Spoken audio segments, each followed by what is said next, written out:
From the cabin of Integrity here as we surpass the furthest distance humans have ever traveled from planet Earth.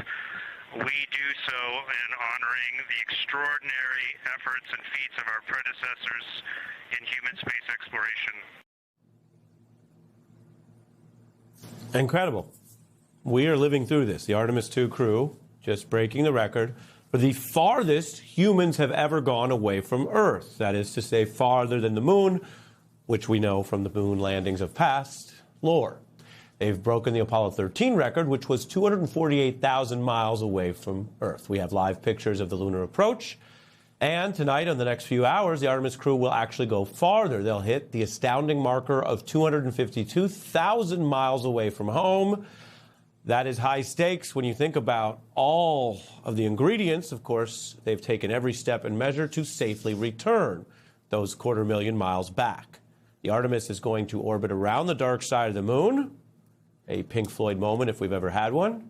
While orbiting, the crew will experience a radio blackout that lasts about 41 minutes. That's the period of time where they're out too far away, so to speak, to be in connection with us. When the astronauts emerge, they'll experience a 53-minute solar eclipse where they can observe the sun's outer atmosphere, and the moon's gravity will then help fling them back home. Sounds like sci-fi or a movie, but this is your real world and your government NASA at work. Artemis II launching 5 days ago, the second in a series of missions that sends humans back to the lunar surface. The Artemis crew woke up this morning to a message from Jim Lovell, pilot for the Apollo 8 mission, sharing some words of encouragement and advice on the lunar flyby. Hello, Artemis II. This is Apollo astronaut Jim Lovell. Welcome to my old neighborhood. I'm proud to pass that torch on to you as you swing around the moon and lay the groundwork for missions to Mars for the benefit of all. It's a historic day, and I know how busy you'll be, but don't forget to enjoy the view. That's fair because the views, which many of us are sharing, are extraordinary. This is one of the first pictures they sent back. On the right is the near side of the moon. That's what faces us on Earth. On the left is the far side we've heard so much about. The Artemis crew are actually the first to see the far side with human eyes. Along their journey, the crew has been taking and sharing photos as they go. This is a flight that's allowed iPhones as well. Mission Commander Reed Weissman took this photo of the Earth, seen from inside the Orion capsule. It really does all of our plane window and wing photos, puts them in a little bit of perspective. It's also reminiscent of Earthrise, one of the most famous pictures in history, which a prior NASA mission took and showed our own little blue marble rising, if you will, from the perspective of the moon. If you go a step back, humanity has accomplished so much, considering that flight itself was only achieved by the Wright brothers in 1903.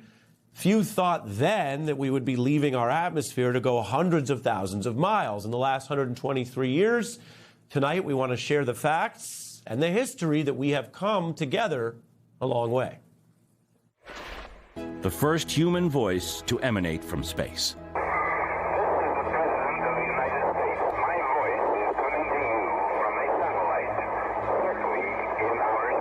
We choose to go to the moon, not because they are easy, but because they are hard. One small step for man, one giant leap for mankind. Liftoff of STS-7 and America's first woman astronaut. The future doesn't belong to the faint-hearted. It belongs to the brave. Liftoff of the Space Shuttle Discovery with the Hubble Space Telescope. Space exploration is not a luxury. It's not an afterthought in America's quest for a brighter future. It is an essential part of that quest. The quest continues. John Glenn was the first American to orbit in 1962. We've sent human beings to the lunar surface. The first landing in 1969 was a pivotal moment not only in our U.S. history, but really what human beings with technology and science could actually do.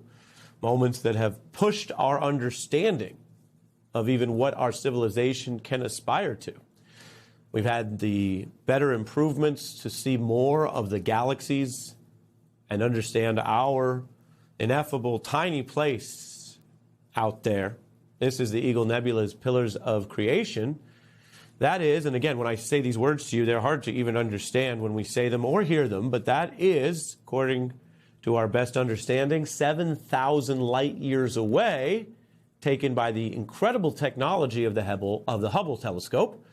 We've also sent robots all the way out to Mars. The first one, remember, was called the Sojourner rover in 1997. That was a panoramic glimpse of the red planet. There also was the Cassini mission, exploring the most beautiful planet, according to some, in our solar system, Saturn. This photo captures what that ringed planet looks like. And this is a first of its kind as well, because Saturn, its moons, rings, Earth, Venus, and Mars were visible at the same time. You can see them labeled here. This photo is called The Day the Earth Smiled.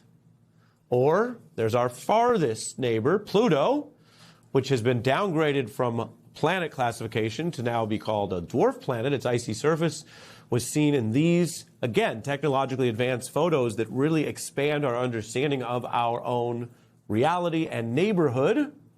Some say you could even kind of make out a little heart there on the lower right, if you're into that kind of shape fun.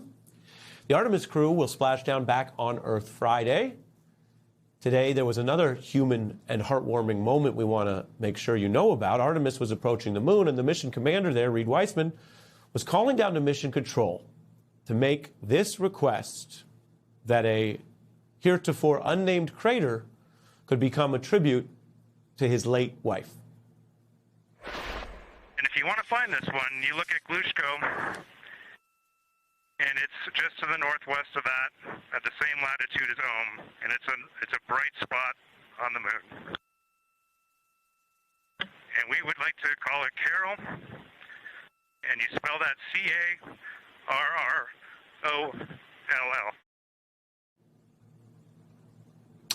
As he made that tribute, taking an important step on behalf of his country and science and civilization, he also was honoring Carol Weissman. She was a nurse practitioner, the mother of 2 daughters who died of cancer at 46 in the year 2020.